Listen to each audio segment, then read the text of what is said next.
Hello everyone, welcome to our channel Shiksha Pariksha. आज के इस वीडियो में हम सामान्य अध्ययन प्रश्न पत्र 3 के इम्पॉर्टेंट क्वेश्चन को डिस्कस करेंगे, जो आपके लिए हमने सेट किए हैं। आपके आने वाले एग्जाम के लिए इम्पॉर्टेंट क्वेश्चन है। पहला क्वेश्चन देखिए यहाँ पे, जिले इलाही की उपाधि किस प्रसिद्ध शासक ने धारण की है? तो किस प्रसिद्ध शासक ने धारण की थी जिले इलाही की उपाधि? आपके पास ऑप्शन है यहाँ पर, गयासुद्दीन तुगलक, मोहम्मद बिन तुगलक, बलबन या अलाउद्दीन खिलजी। तो आपका सही आंसर होगा इसमें से option number C. Option number जो सी है आपका करेक्ट आंसर होगा। बलबन ने राजत्व का नया सिद्धांत प्रतिपादित किया था। वह प्रथम सुल्तान था जिसने राजत्व की सुस्पष्ट व्याख्या की थी। इसने जिले इलाही, इसका मतलब होता है ईश्वर का प्रतिनिधि। जिले इलाही का मतलब होता है ईश्वर का प्रतिनिधि, जिसकी उपाधि धारण की थी। ठीक है, याद रहेगा। आगे का क्वेश्चन है आपका कि मजहरनामा की घोषणा अकबर ने किस वर्ष की थी? मजहरनामा की घोषणा किस वर्ष की थी? आपके पास ऑप्शन है यहाँ पे 1575 में, 1579 में, 1582 ईस्वी में या फिर 1585 ईस्वी में। तो सही इसका आंसर होगा आपका option number B. Option number B है जो आपका करेक्ट आंसर होगा। अकबर ने मजहरनामा की घोषणा 1579 ईस्वी में की थी। मजहरनामा के द्वारा अकबर ने स्वयं को धर्म के मामले में सर्वोच्च बनाया था। ठीक है, और आगे है यहाँ पे एक क्वेश्चन आपका बनता है कि 1575 ईस्वी में इसने इबादत खान की स्थापना की थी। क्या की थी?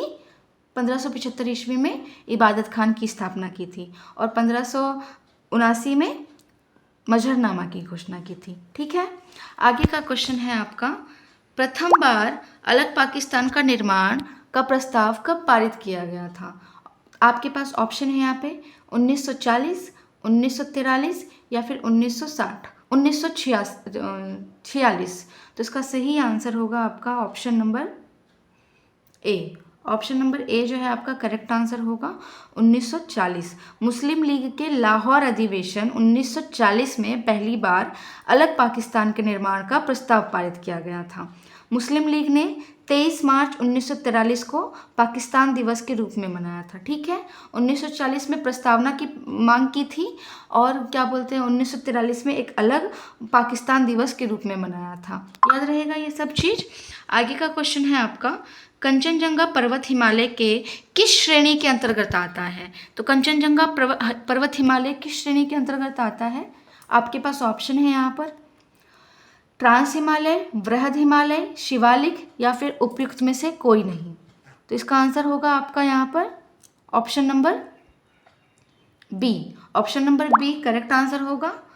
कंचनजंगा जो पर्वत हिमालय वृहद हिमालय की श्रेणी के अंतर्गत आता है। ठीक है, इसके अलावा और भी पर्वत हैं जो वृहद हिमालय की श्रेणी के अंतर्गत आते हैं। वो कौन कौन से हैं आपके? नंगा पर्वत, नंदा देवी, कामेट, ये सब जो है आपके वृहद हिमालय या फिर हिमाद्री के अंतर्गत आते हैं। वृहद हिमालय को हिमाद्री भी कहा जाता है। कंचनजंगा की ऊंचाई कितनी है दोस्तों? तो कंचनजंगा की ऊंचाई है आपकी 8586 मीटर। ठीक है, 8586 मीटर कंचनजंगा की ऊंचाई है।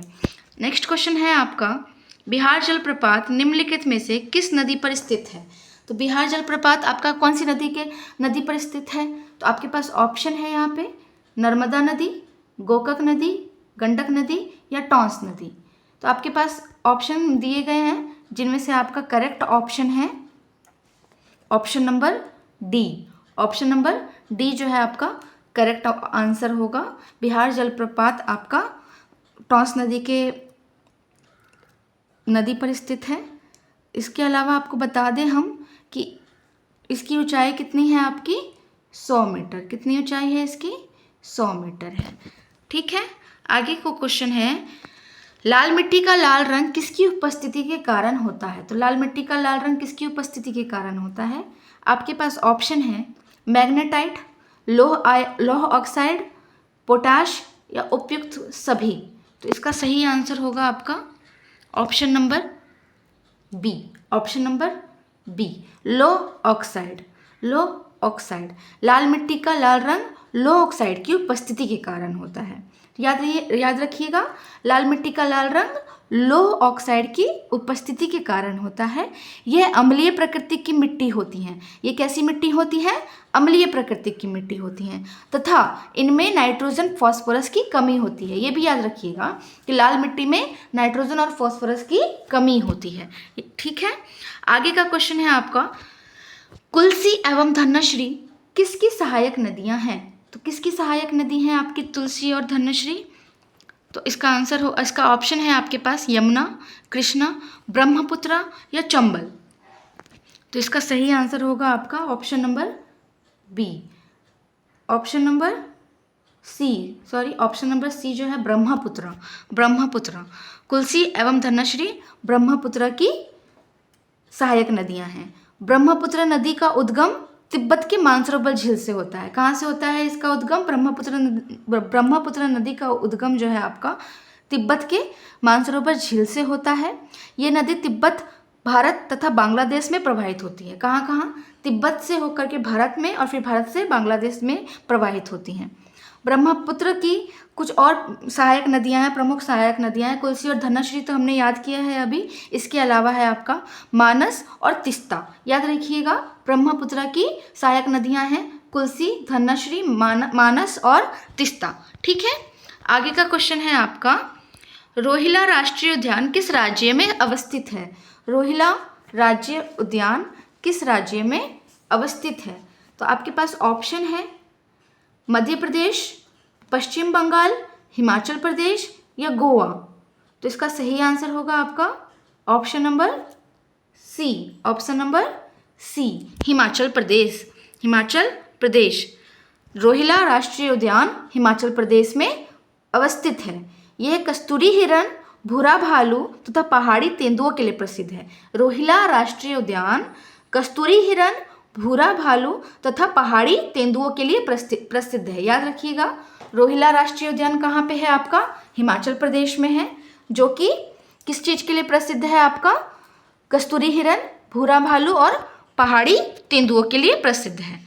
आगे का क्वेश्चन है आपका, भारत में द्वितीय हरित क्रांति की शुरुआत कब हुई थी? तो भारत में द्वितीय हरित क्रांति की शुरुआत कब हुई थी? आपके पास ऑप्शन है 1967 से 68 तक, 1976 से 77 तक, या फिर 1983 से 84 तक। एक और ऑप्शन है आपके पास यहाँ पर 1987 से लेकर के 89 तक। तो इसका सही आंसर होगा आपका ऑप्शन नंबर सी जो है आपका करेक्ट आंसर होगा। भारत में द्वितीय हरित क्रांति की शुरुआत 1983 से 84 के दौरान की गई थी। ठीक है, इस क्रांति में अनाज उत्पादन, निवेश तथा कृषकों को दी जाने वाली सेवाओं का विस्तार किया गया था। ठीक है, इसमें किसका विस्तार किया गया था? आपका अनाज उत्पादन, निवेश तथा कृषकों को दी जाने वाली सेवाओं का विस्तार किया गया था। एक चीज़ और आपको याद रखना होगा यहाँ पर कि भारत में प्रथम हरित क्रांति की शुरुआत कब हुई थी? तो भारत में प्रथम हरित क्रांति की शुरुआत कब हुई थी आपकी?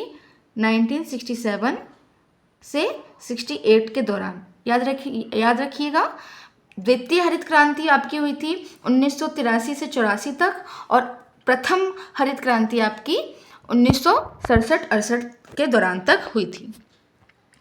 आगे का क्वेश्चन है, पड़ोसी देश म्यांमार के साथ कितने भारतीय राज्य सीमा साझा करते हैं? तो कितने भारतीय राज्य सीमा साझा करते हैं? आपके पास ऑप्शन है 3, 4, 5 या 6। ऑप्शन यहाँ पे आपके पास 3, 4, 5 या 6। तो इसका सही आंसर होगा आपका option number B. Option number B जो है करेक्ट आंसर है।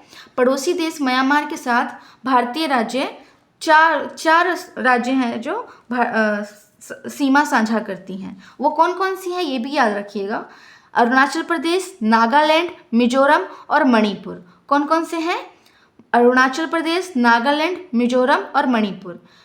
म्यांमार के साथ भारतीय राज्य सीमा साझा करने वाला भारत का राज्य कौन कौन सा है आपका? अरुणाचल प्रदेश है, नागालैंड है और मिजोरम और मणिपुर है। ठीक है, आगे ध्यान रखिएगा ये क्वेश्चन। इसी के साथ हमारा ये सेट कंप्लीट होता है। और आज के लिए आपका एक एक्स्ट्रा क्वेश्चन है जिसको आप कमेंट बॉक्स में आंसर दीजिएगा। किस विटामिन का संश्लेषण यकृत द्वारा किया जा सकता है? इसका जो आंसर है आप कमेंट बॉक्स में दीजिए। और अगर आपको इन सभी वीडियो के लिंक चाहिए या फिर PDF चाहिए तो प्लीज़ कमेंट करें। Thank you.